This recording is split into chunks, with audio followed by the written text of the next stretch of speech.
Mari sekarang kita bicarakan thinking introvert. Mesin kecerdasannya thinking yang didrive dengan introvertnya dia. Sehingga dari dalam menuju keluar. Thinkingnya yang dibawa dari dalam menuju keluar. Sama dengan yang lain-lainnya yang disebut dengan introvert ini. Introvert ini bukan membawa seluruh mesin kecerdasan. Introvert di sini hanya terkait dengan mesin kecerdasan yang menjadi mesin kecerdasan yang bersangkutan. Jadi kalau thinking introvert, introvertnya itu hanya pada thinking saja, bukan kepada semua mesin kecerdasan. Ya demikian juga dengan sensing introvert, sensing extrovert yang tadi kita sudah bahas. Jenis orang thinking introvert, thinkingnya dibawa dari dalam keluar. Karena itulah orang sensing introvert ini, orang thinking introvert ini sepertinya dia orang yang banyak tahu. Karena dia thinking, dia berpikir, dia punya ilmu otomatis dari hasil kerja pikirannya, dan karena itulah dari banyak tahunya itu kemudian dibawa keluar.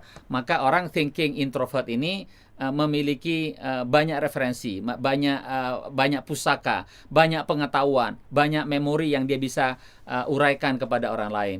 Seringkali kalau dalam bahasa pergaulannya konotasinya yang negatif itu disebutnya sotoy. Nah, ini orang sok tahu.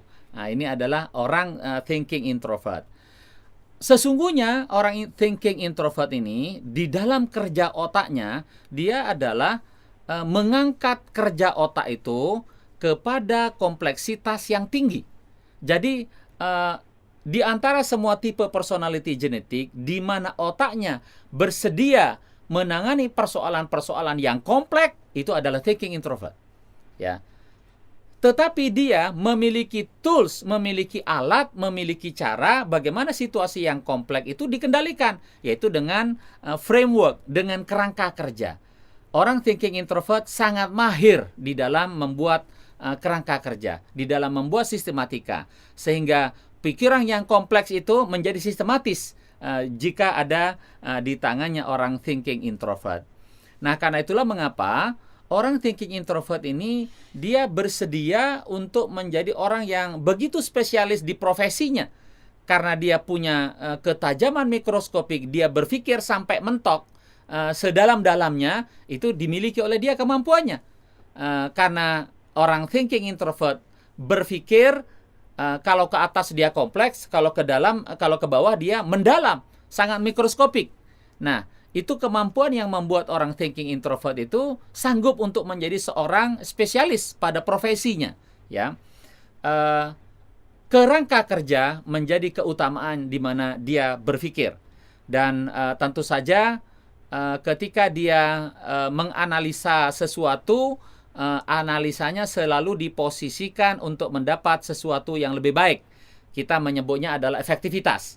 Dia selalu akan berpikir bagaimana kerangka kerja tadi bila dipraktekkan, bila diimplementasikan, bila dijadikan sebagai rencana itu melahirkan perbaikan, melahirkan efektivitas.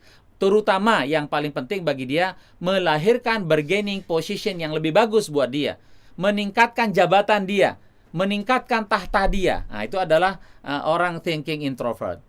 Ketika dia sudah mulai bisa membuat kerangka kerja dari sesuatu yang kompleks, maka karena dia berpikir tentang efektivitas tadi, mengapa orang thinking introvert di dalam tugasnya, di dalam pekerjaannya, dia menyukai, dia dengan sendirinya cenderung akan mendapatkan pelipat gandaan hasil, multiplying. Nah, ini adalah sesuatu yang memang orang thinking introvert menyukai, melipat gandakan hasil. Proses pelipat gandaan yang dilakukan oleh orang thinking introvert tadi bisa dikawal dengan akurasi yang tinggi. Karena dia memiliki rentang yang sangat bagus. Mau mendalam secara mikroskopik dia mampu, mau naik ke atas menjadi lebih kompleks dia mampu. Sehingga pengawalan terhadap pelipat gandaan itu memiliki ciri khas yang sangat menempel pada orang thinking introvert, yaitu adalah akurasi. Ya. Nah, bagaimana cara orang thinking introvert dalam urusan bercinta?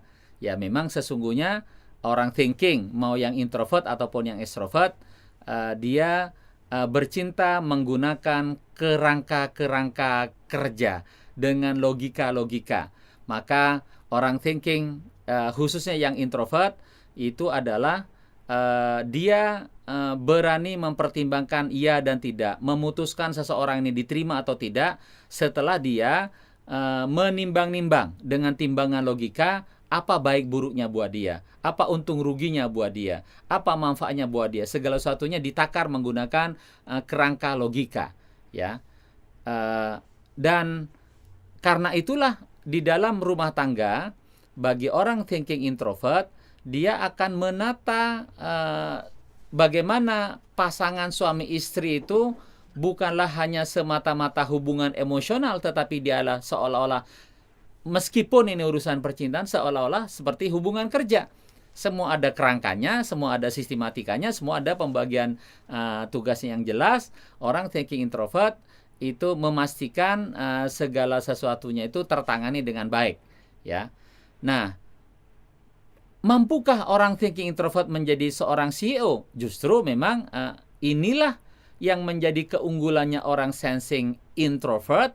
Ketika dia berada pada middle management untuk dia merangsek naik ke atas, dia memiliki keunggulan. Di mana keunggulannya? Dia memutuskan dengan logika yang dalam, yang kompleks, yang kemudian dia berpikir dikaitkan dengan hasil, dia bisa memaintain akurasinya. Jadi segala macam yang berbau kehebatan logika ini dimiliki secara tajam oleh orang thinking introvert, tidak dimiliki oleh personality genetik yang lain. Jadi ketika beradu tentang direction, tentang target, how to achieve, tentang planning, tentang membuat taktik-taktik yang sistematis menuju kepada tercapainya target, itu orang thinking introvert adalah jagonya.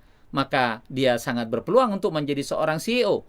Ya, dia memang punya kemampuan mengelola tahta, mengelola kekuasaan dengan managerialship-nya, ya, dengan aturan main yang dia buat, dengan sistem yang dia kendalikan, dengan kedalaman, dengan kekomplekan, dengan sistematika, dengan kerangka kerja sebagaimana yang tadi saya jelaskan.